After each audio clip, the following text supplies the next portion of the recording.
Just want to welcome everyone today for joining us at the Business Edge Briefing Series.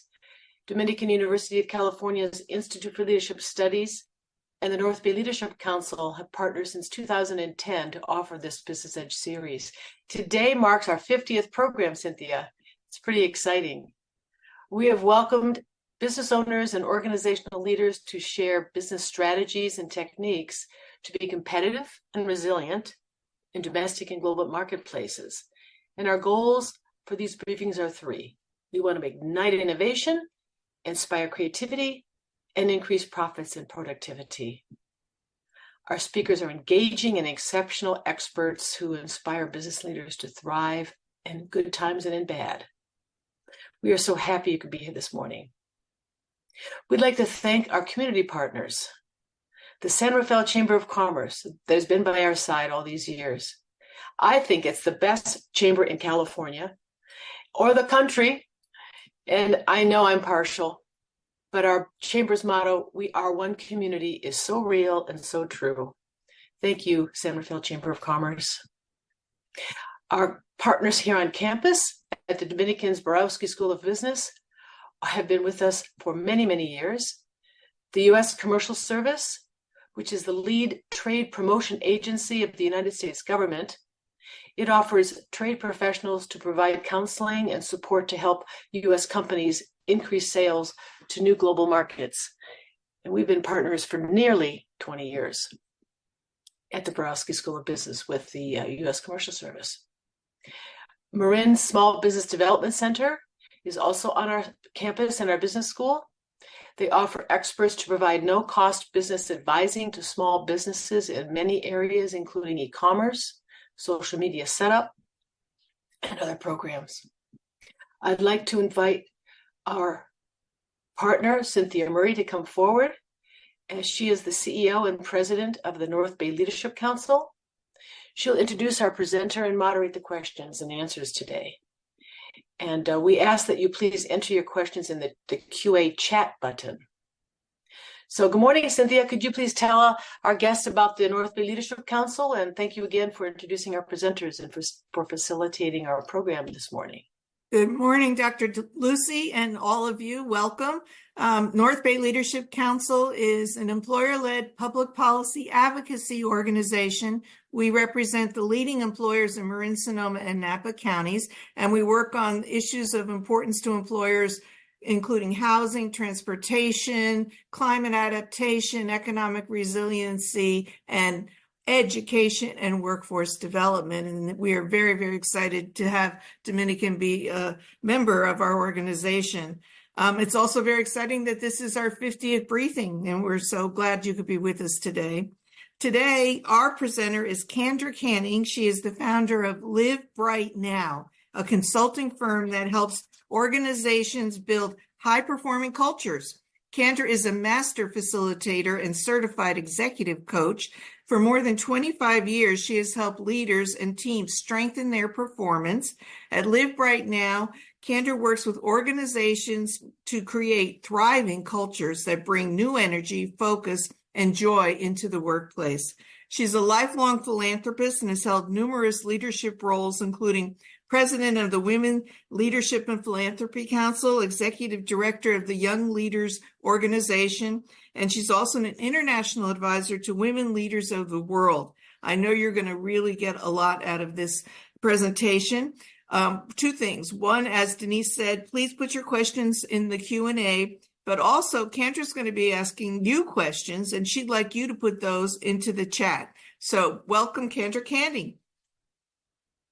Good morning. Good morning. Okay, let's just take a minute. I'm so excited to be here to share my passion for making cultures bright. But before we get started, as connection is a key piece of culture, I'd love you to just take a second and weigh in with yourself. Take a deep breath and check in with yourself and see how you are this morning. Are you a 10, like you're rested and you've been through your email box and you're all set and ready to go? Or are you still catching up from Thanksgiving? And for some of us, we haven't even taken a breath since Thanksgiving. So let's enter that in the chat. And I don't see my presentation. So I'm going to need some help from the back team here. We'll get that going for you, Kendra. Thank you. Hey, Kendra, let's go ahead and share your screen again. Okay.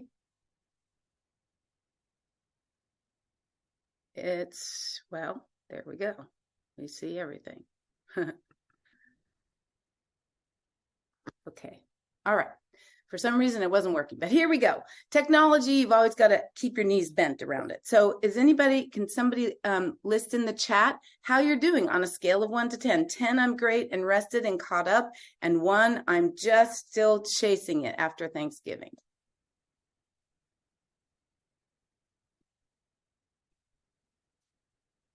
Denise and Cynthia can put theirs in the chat.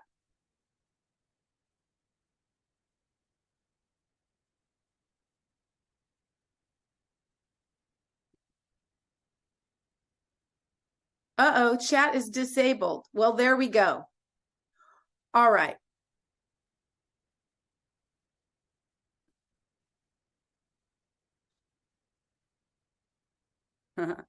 Great. Okay. I'm seeing messages in the chat. Are you not? Oh, good. Go ahead and tell them. That's why we need some help, because I don't see them here. So for me, I said I'm caught up, but I'm chasing new things today. Yeah. Well, it's not. You don't have to say people's names. I don't want to call people out. I just kind of wanted to weigh in with the group. Another comment is I'm in an 8 today, but starting our day with you elevates me to a 10. Perfect. It's wonderful. These are practices to check in with your team before you start a meeting, before you start something. Show that you're paying attention and caring about people. So, how to make your culture shine?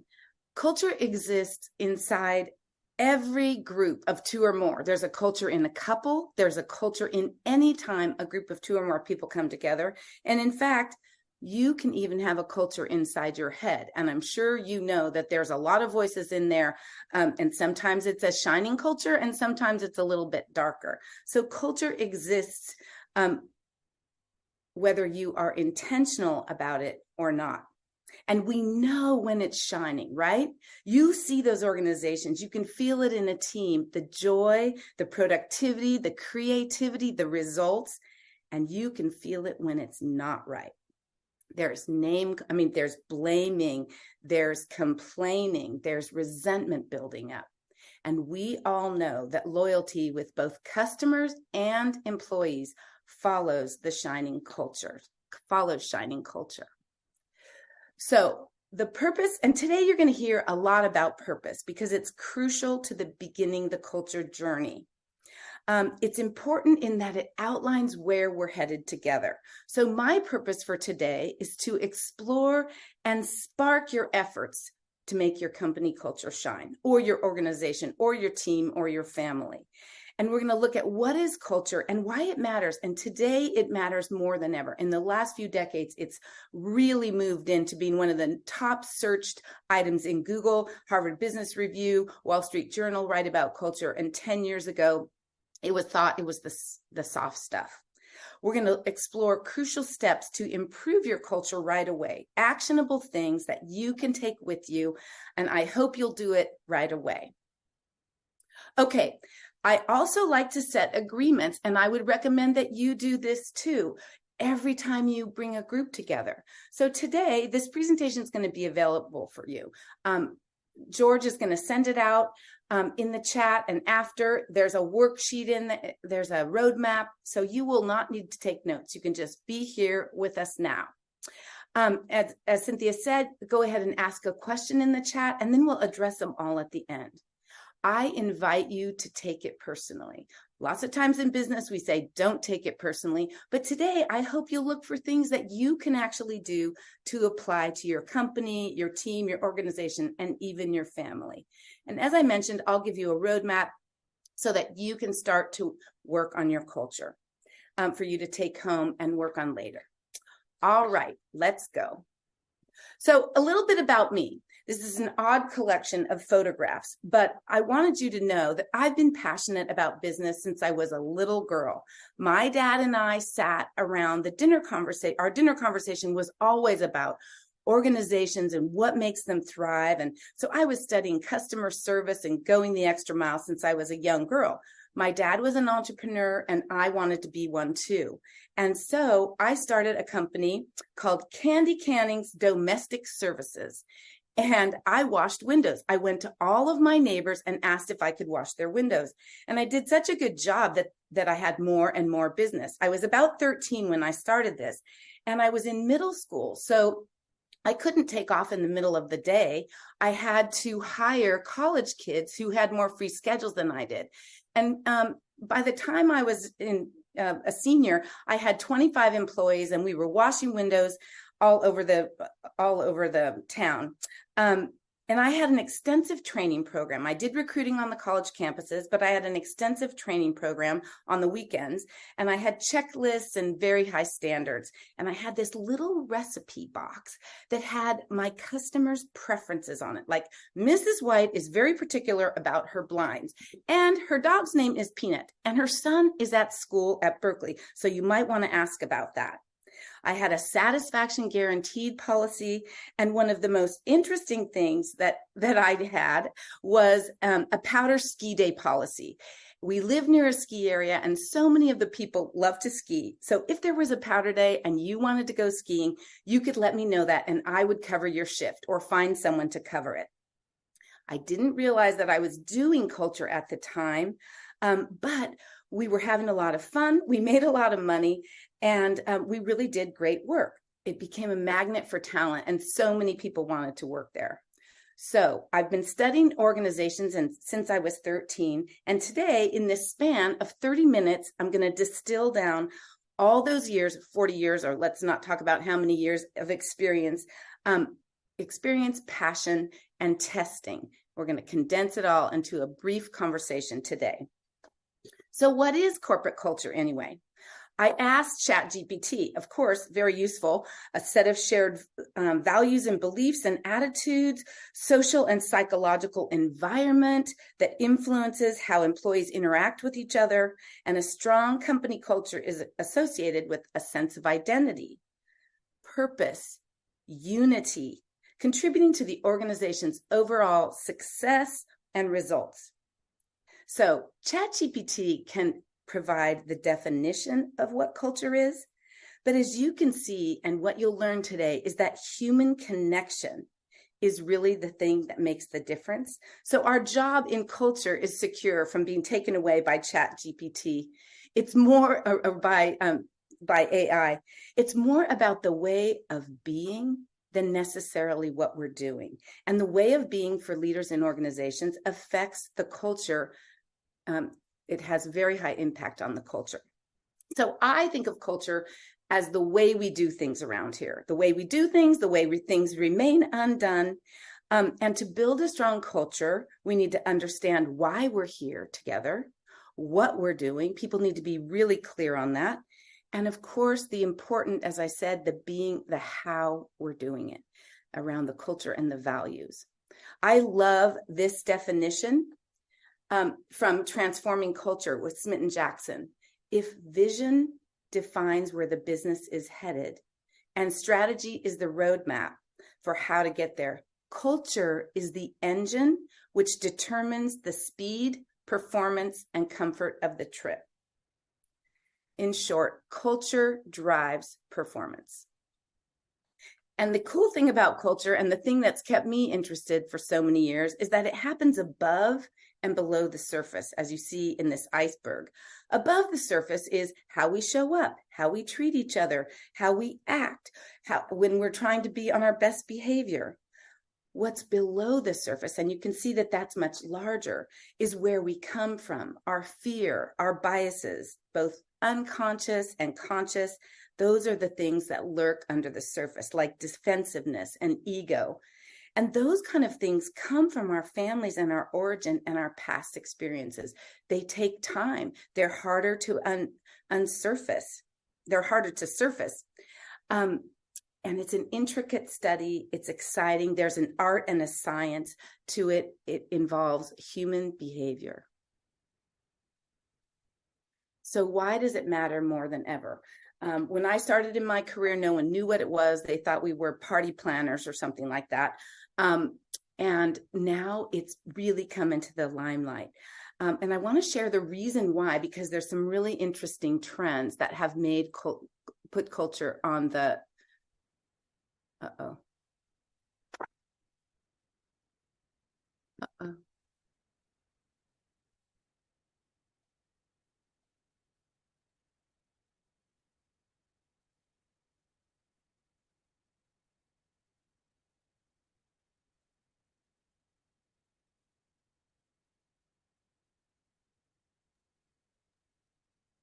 We're not seeing your screen.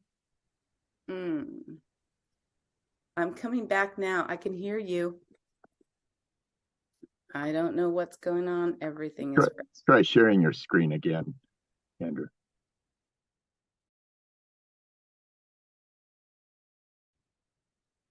Looks like there's a little freezing going on.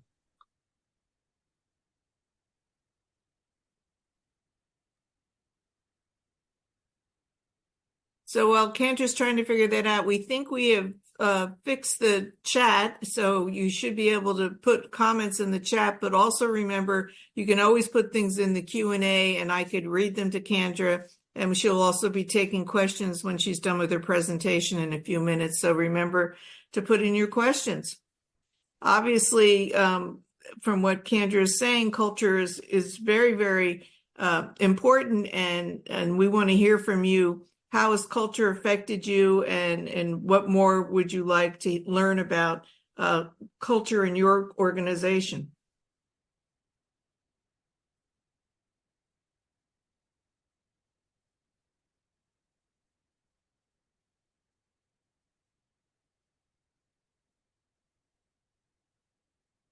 Hi, Harrison.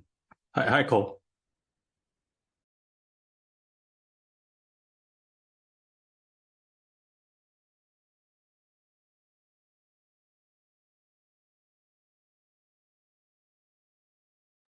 Kendra, you're on mute.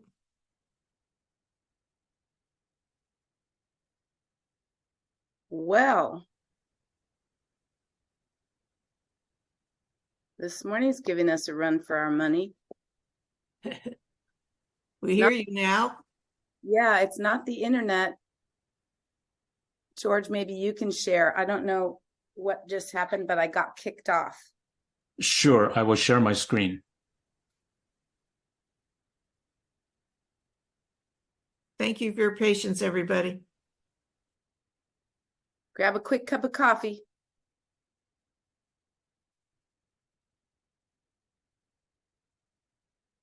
Okay, let's go to slide 10. There we go. Great, thank you. Next one. Next one. Okay, can everybody hear me? Are we back in action here? All right, so some of the trends that are leading to culture being more important than ever is that we moved in the early 2000s from marketing 1.0, where a company controlled the marketing message, to marketing 2.0, where who controls what we think of a company? The consumers. Because of reviews, because of the internet, the power shifted from the marketer to the consumer. So the emphasis also became on what the customer experience and what the employee experience is. Because what happens, we all read reviews. We look at Glassdoor, we look at Yelp. And so companies need to be delivering what they say they're delivering. Next one. Disengagement is a huge culprit here. It's a national and international travesty. It refers to when employees feel emotionally and mentally disconnected from work or organization. It results in lack of enthusiasm, reduced commitment, and you know that you've seen it in people. And motivation reduces. It has a huge impact on productivity, satisfaction, and of course, overall success. We really have a problem with it in this country, and there are lots of things that are contributing to it. Go ahead, George. So 70%, Gallup says 70% of people are disengaged. They did that or that survey in 2015 and again in 2023, and hasn't changed much. Only 2 in 10 people are connected to the purpose in their organization. It has huge cost to us globally. And as you know, when people are disengaged, it seeps into every aspect of their life, their organizations, their families. We're sending people home feeling like their company doesn't care about them and that they don't care about their work. People are fed up with it. Last night, I was listening on NPR. There was a whole thing on nurses and how hard their jobs are and how they feel like they're in companies oftentimes that don't care about them. And they're trying to build a culture of wellness for our healthcare workers. It comes down to care. Anyway, disengagement is a huge problem. And one of the reasons why culture is so important. What else? Next one. So remote work. Obviously, COVID-19 changed the face of work. We've all heard about this quiet quitting, and it has to do with disengagement. Harvard Business Review calls it the great gloom. People are remote and isolated and not connected at all to the purpose of their organizations. So innovation decreases. Without the collisions of people running into each other and being able to collaborate, it's really easy to just get disconnected. So it's a key element of disengagement. Next. Lack of transparency. We all know that lack of transparency creates mistrust, and people want to be told the truth. We've had some very big stories in the news, and people have all heard about companies that are not telling the truth. And so it's really bred a lot of mistrust. People care about the whole story, so we need to be transparent with them. The next thing that's contributed to culture is, next one, absence of purpose. When we're not clear and we don't take the time to focus in on the bigger reason for why we're all here together, and making money is not an inspiring purpose. It's one of the purposes, but people come to work for so much more than that. People know that they need that shared and meaningful purpose, and it really drives success in the organization. Adam Grant says that it's incumbent upon us as leaders to connect people to the work they do, to the larger vision of where we're headed, and to how their work matters in going there. If we do that, HBR will tell you that people, if we take that time to connect them, come up with an inspiring purpose, people are 3.7 times more likely to be engaged, and they're 5.2% more likely to recommend your place of work. So when they feel that, it's a magnet. They attract it and they pull people in. And the numbers on productivity for when people engaged, it's over 500% when people are strongly engaged, and the difference that it makes in overall income. The next slide. Of course, meaning truly matters. And this is kind of cool. There's 2 trends. We call this the age of transcendence. There's 2 trends that are pushing on this. One is that, like my age of people, we're getting to we've been in our careers for a really long time, and we're no longer willing to do things that don't matter. We really want to spend our time against things that have bigger purpose and that matter. And the young folks coming in, Gen Y, Gen Z, they have seen what all of us trading our souls for corporations did, and now they won't buy it. They're conscious. They understand that compelling sense of purpose catalyzes organizational energy, and that's why there's so much pressure on B corporations and on the triple bottom line and doing well by doing good. Carbon neutral goals, all that kind of thing is arising out of those 2 pushes because meaning matters. And COVID-19 certainly helped meaning matter because people realize, I want to do something with my life because there's so much uncertainty. I want to do something that makes a difference. So those are the reasons why culture has just come into focus, and why companies are getting so much more intentional about building cultures. It's sticky. People want to stay in cultures that are thriving. Okay, next one. So how do you make your culture shine? And we're going to look at the elements that you can implement. But let's look at the benefits. Next slide. So a great culture, you know this, I said this already, it connects to an important and meaningful purpose. It's sticky, it attracts top talent, it's irresistible, it fuels high performance. Obviously, people want to stay in a place that feels good. It gets the best out of people. I want to bring my discretionary effort when I feel engaged and I feel like I'm doing something meaningful. I'm going to give it my all. People innovate in that environment. They provide customer service, and we know then they're loyal to a company that has taken care of them, and they don't want to leave the family of their culture. And we know that culture impacts every strategic metric and everything in the bottom line, on the bottom line, in terms of productivity and profits, revenue, etc. Culture drives performance in every single business metric. Okay, next one. I love this in HBR. I love it that it was just in HBR in October. A strong culture is vibrant, visible, almost incandescent in how it inspires and engages employees. Of course, with a company name like Live Bright Now, I was very excited to see the word incandescent in Harvard Business Review. Fantastic. All right. So a strong culture truly, truly shines, and we can all feel it. So let's get into how to do it. Next slide. All right. So in creating an inspiring vision, I believe that all the things that are in the direction setting and what we stand for, where we're going and what we stand for, are all in the vision. Some people debate about whether it's called a purpose statement or a mission statement, or you can debate that all day. But the point is that we need to be very clear about where we're headed together and what we stand for. Crystal clear. And I urge you as leaders to take the time to really set this up. And you can do it with any job you're doing. You've probably heard that story before where it's kind of how you frame it.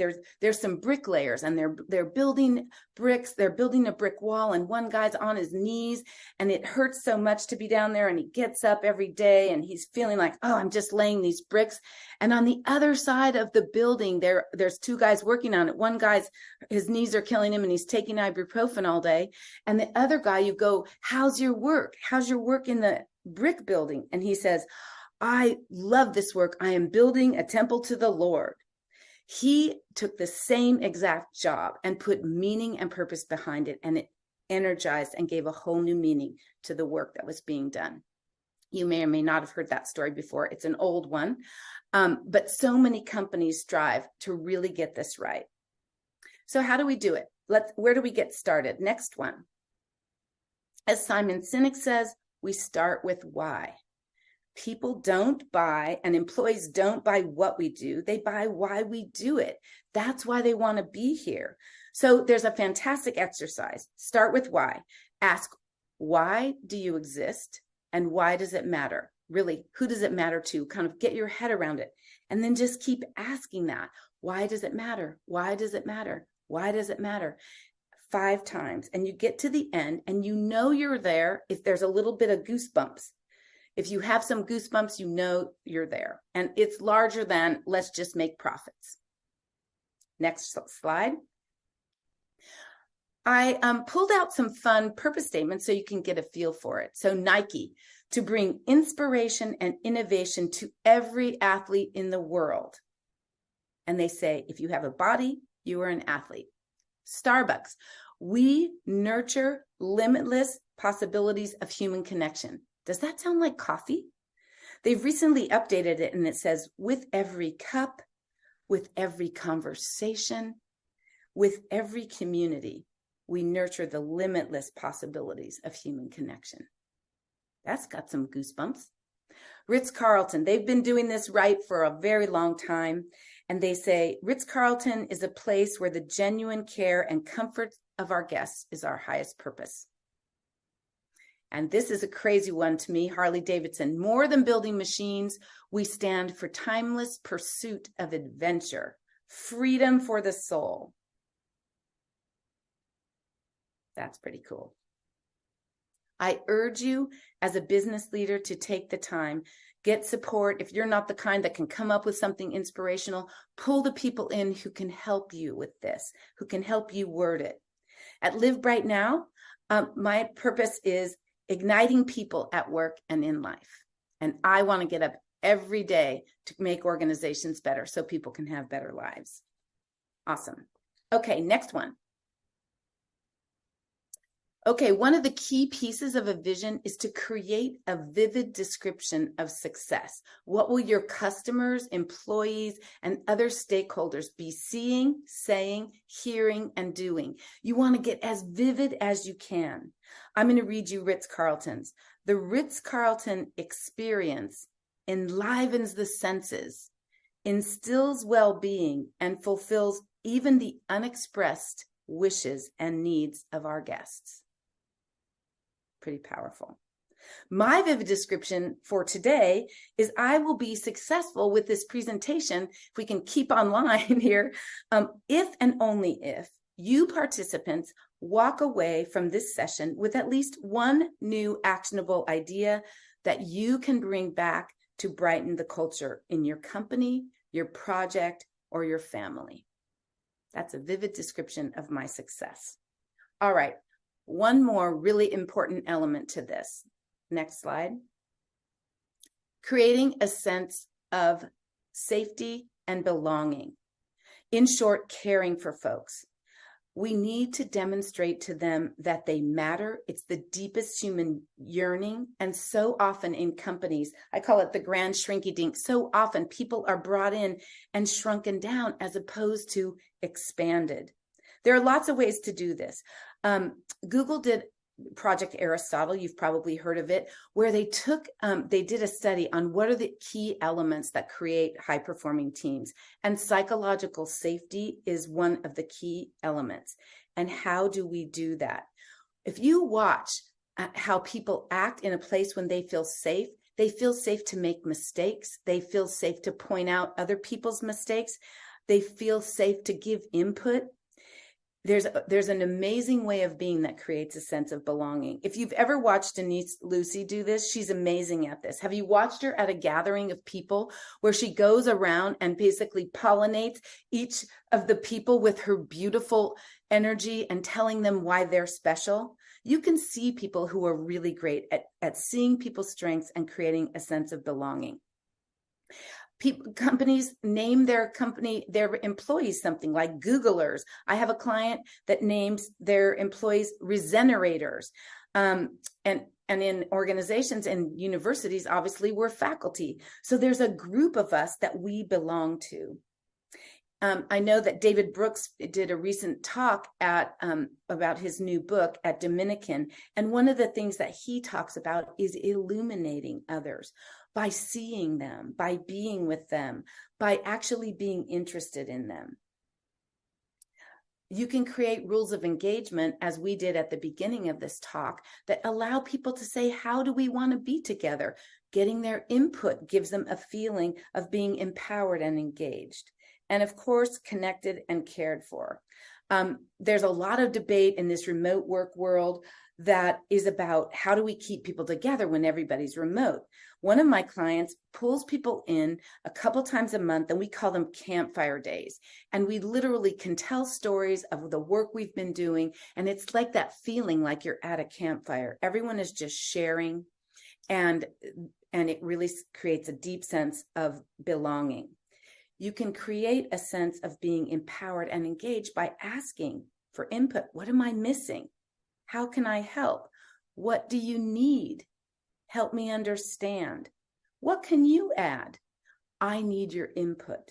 These are all ways to pull people in, and it's our job as leaders to create safety, belonging, connection. I put it all under this halo of feeling like I belong. And by the way, I'll just add in, this is one of the most creative places. How can we do cool things that allow people to really feel seen and heard, and where creativity can really come into developing culture? One of the stories that I love that Pixar does, in the very first day during their onboarding, they sit you down, whether you're a receptionist or the janitor or the facilities manager, they sit you down in one of their big theaters and they said, I don't know what you used to do, but now you're a director, you're a movie director, and your opinions matter at Pixar. So everyone becomes a team of directors. So those are really the key cornerstones of creating culture. And I could lecture all day on the elements of performance and how we get the systems and processes in place. But this human connection piece and the inspiration piece is the key to really high performing teams. So I want to just give you a look at the roadmap. Okay, George, we can move ahead. And here's the roadmap that I'll be sharing with you. This is what we've already reviewed: defining and inspiring vision, the purpose, the mission, the vivid description. And we haven't talked about values because you've probably all gone through values exercises. And I give you a few tips here, but you definitely need to identify what you stand for and what matters to your organization. You can gather a cross-functional team. Ask 3 words. What are the 3 words that describe how we are here? And if there's aspirational values, you can add those in.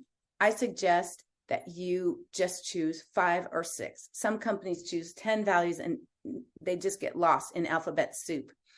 The most important thing about that is that you want to define the behaviors so that people really know what our values in action look like. Okay, next on the culture roadmap, George, is this creating a sense of belonging, the safe and seen, connection and care, empowered and engaged. And as I mentioned from the very beginning, anytime you start a project, a team with your company, create those agreements. How do we want to be together? How do you like to receive bad news? How do you like to receive good news? I often do, with my clients, I have them create an operations manual to me. Like, here's how I like to receive bad news. I really like to have hard projects early in the morning because I get up early. Please don't call me in after 9 o'clock at night. You get to say, this is how I work at my best. And we all get to share that. It creates a sense of belonging and a sense of these agreements. Number 3 is we drive adoption through all of the touch points along the employee journey, in the whole employee life cycle, from when we're hiring them to onboarding them, checking in with them in 30, 60, and 90 days, and even in the offboarding as they leave. There's care along the way and connection in the entire employee experience. And next, the roadmap. We then sustain it with systems and processes that strengthen culture at every touch point. You have all hands meeting, project reviews, feedback meetings.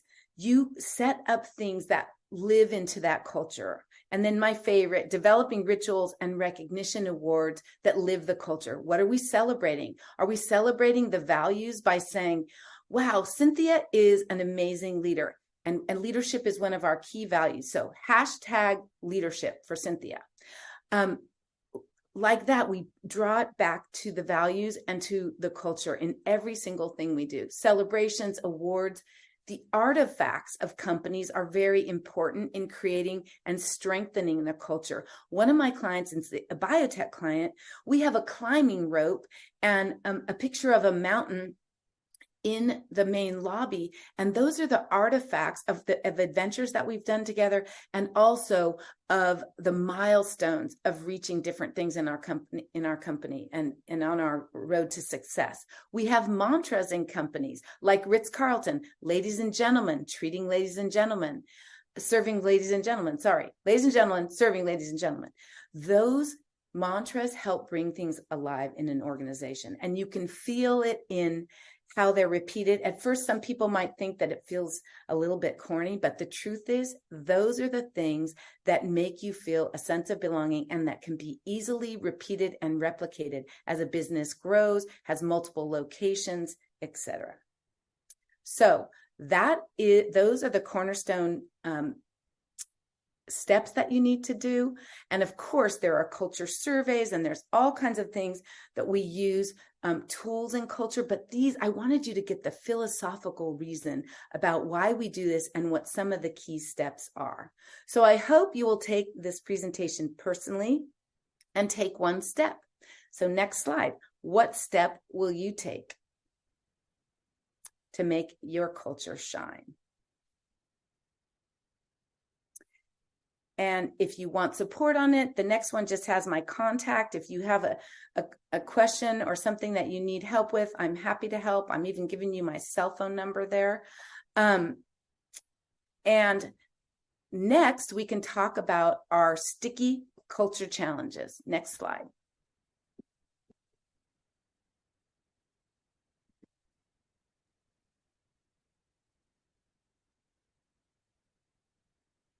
Cynthia, do you want to?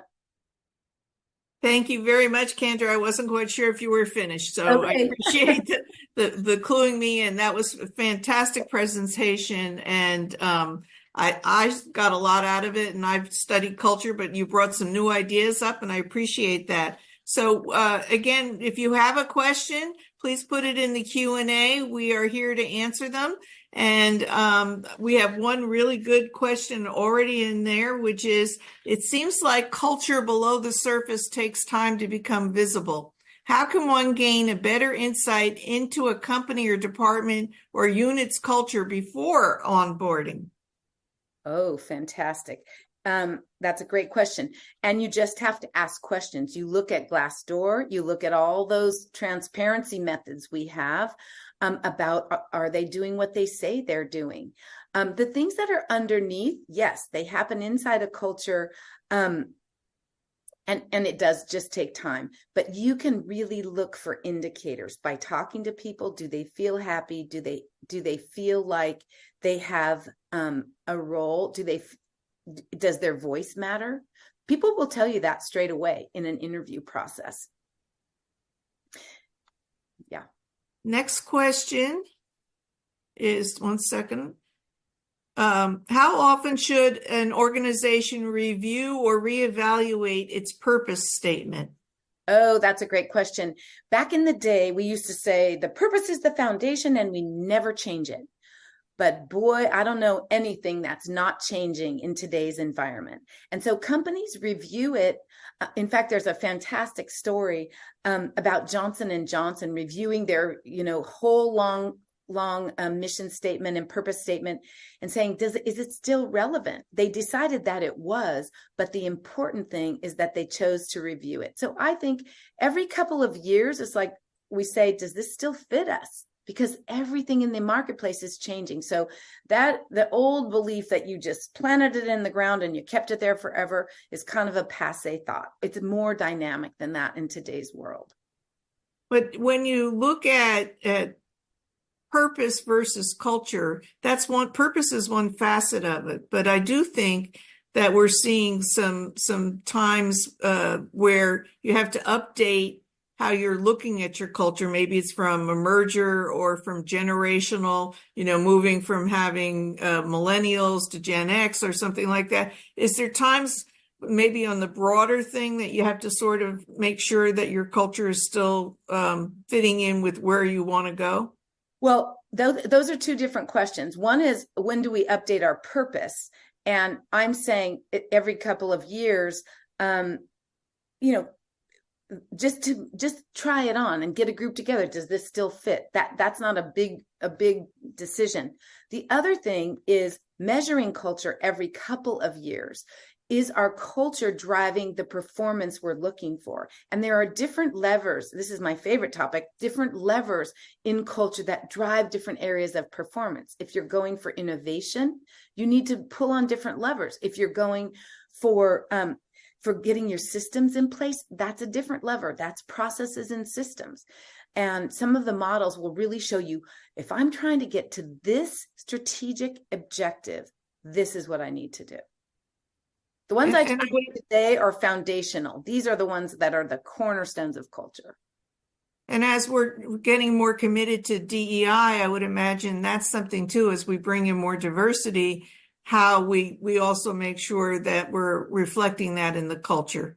Completely. And I know this is a big topic now, and we're all learning as we go. We're learning about pronouns. We're learning about people's preferences and the conversation that's so important. And as I said, in creating belonging, it's including all those voices and asking people, what do you prefer? How shall we recreate it so that it feels more comfortable for you? I mean, that comes down to gender bathrooms. It comes down to the pronouns. It comes down to whether we put our pronouns on our Zoom calls. All of it. We're all just learning as we go. And so being open to learning and being open to being taught by a diverse group of people is really how culture starts to take place, right? So another question, great presentation, thank you. Any advice on what to do when employees aren't buying into the culture? Any hints on how to reel them back in? Absolutely. Hey, this doesn't seem to be working. What would you guys prefer? And, and some people, I mean, and you have to change your hiring practices too, in terms of if people aren't going to buy into what, we're not selling anything. We're just creating something where we can all thrive. Okay. People say, oh, you're selling it. Well, we're not. We're just trying to create agreements and a set of behaviors that work for us all to be our best. That's it. Right. And if we're doing something that they're feeling like we have to buy into it, then say, great, let's revisit it so that it doesn't feel like buy-in, so that it really does touch your mind and your heart and you can step in. So what should people's embrace of culture be part of an employee review program as a way to check in? 150%. Let me tell you what clients are doing now. They're saying, there's a performance element of your performance review, but then there's also, are you living the values? Are you participating in building and strengthening the culture of our business? This is how we get things done around here. And so are you helping that or are you diminishing that? Another question is, do you recommend any specific questions for employee engagement surveys to monitor company culture? Yes. There's a whole bunch of them, but really the good old NPS score is amazing. Would you recommend people to come here? The Net Promoter Score, would you ask friends and family to come here? And does this culture help you do your job better? Those are key. And some of them, as culture's changing, I always ask, how would you describe this culture? And what are things that we should hold on to? And what are things that we should let go of or grow out of? And then you get both and you're kind of positioning it. Would you recommend that they survey employees on some kind of regular basis to see if they're hitting the mark? Yes, I say every 2 years. Every year feels a little too frequent, but every 2 years or 18 months is good. And you talk about it starts at the hiring process. So, I mean, that is, I think we've become more aware of how important it is to make the right hire. And that really will look at how we develop our future leadership and the growth of our company. Is there some questions during the hiring process that you mentioned it earlier, they should be asking questions of the employer, but should the employer be also asking questions of the candidate? Completely. This is where ChatGPT can help you, right? If you have a value around integrity or you have a value around customer service, you can ask good old ChatGPT to help you come up with a behavioral interviewing question that highlights this feature, right? I used to write these all the time, and now good old ChatGPT just spits them out in 2 seconds. I'm just going to give you that tool. Behavioral interviewing, if you don't do it, like it's saying, tell me a time when you had to make a choice based on your integrity. It comes from their past experience. And so you can start to see, do they even understand what it is? And did they have to make a hard choice in order to really stand up for who they said they are, to be integrous? I love that. And I hadn't even thought about ChatGPT for something like that. It's my favorite thing for this kind of stuff, right? I want to really see, do they collaborate well? So ChatGPT helped me with some behavioral interviewing questions for how to parse out collaboration. And it'll come out like, tell me a time when you had to collaborate to get a great result. And someone will have to tell you, I was on a team, this is what happened, So if you're going through a process of reevaluating your company culture, and you've got long-term employees perhaps that maybe came in under a different version of the culture, or you've got someone that is what they're calling difficult now, how do you think you handle that to try and get them? What's your strategy either to get them on the team or replace them? Well, my number one strategy, to tell you the truth, is involvement. Tell me what the culture is like here. Tell me what we want it to be. Would you be willing to participate in a group that helps define this? Because you bring such a wealth of knowledge of having been here before. Now, if people are just cynical, and I call them cave people, citizens against virtually everything, you don't really want them on your team anyway, but sometimes you're stuck with a couple of those people. But I find that if you ask them, what am I missing? Can you give me your insight? Your experience would be really useful here. It's a way to engage them in the conversation. As they say, you've got to bring those folks in. You've got in times of in times of challenge, you have to get closer to those people, not push them further away, because they can create we call it skunking. They can create a lot of, bad smells in the company. They can poison and be toxic. And so you really want to pull those people in and listen to them and put them in leadership roles or participatory roles if possible. We're hearing a lot about generational changes, and the younger people want more work-life balance and different kinds of boundaries and things like that. How do you take that and incorporate it into a culture when you're bringing in a whole new generation?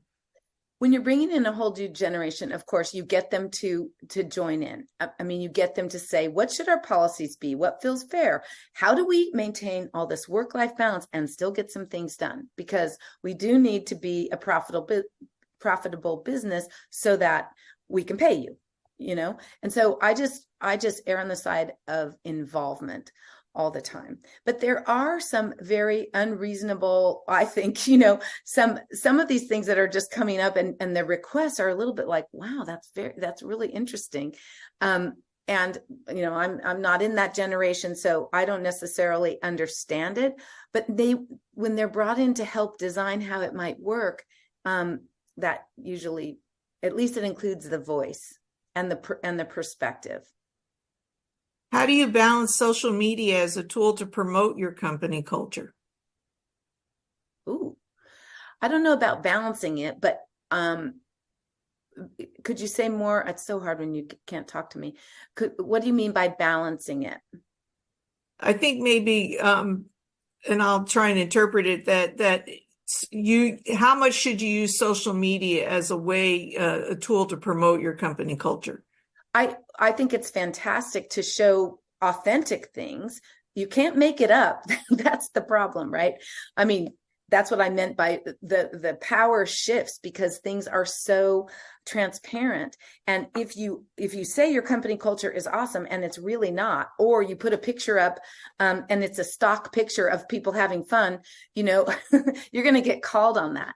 If you have authentic things that you're doing with people, feel free to post them. It's fantastic. Put them on your website. Say, this is how we have fun together. We work hard together. We play hard together. Look at us at the chili cook-off. I've also seen where, there's a customer complaint online. You see it a lot with like airlines and stuff like that. And then there's a response from the company. That response shows company culture. Yes. And if you think of, the Tylenol scare, some of these giant things that have happened, how they handled them actually grew their business.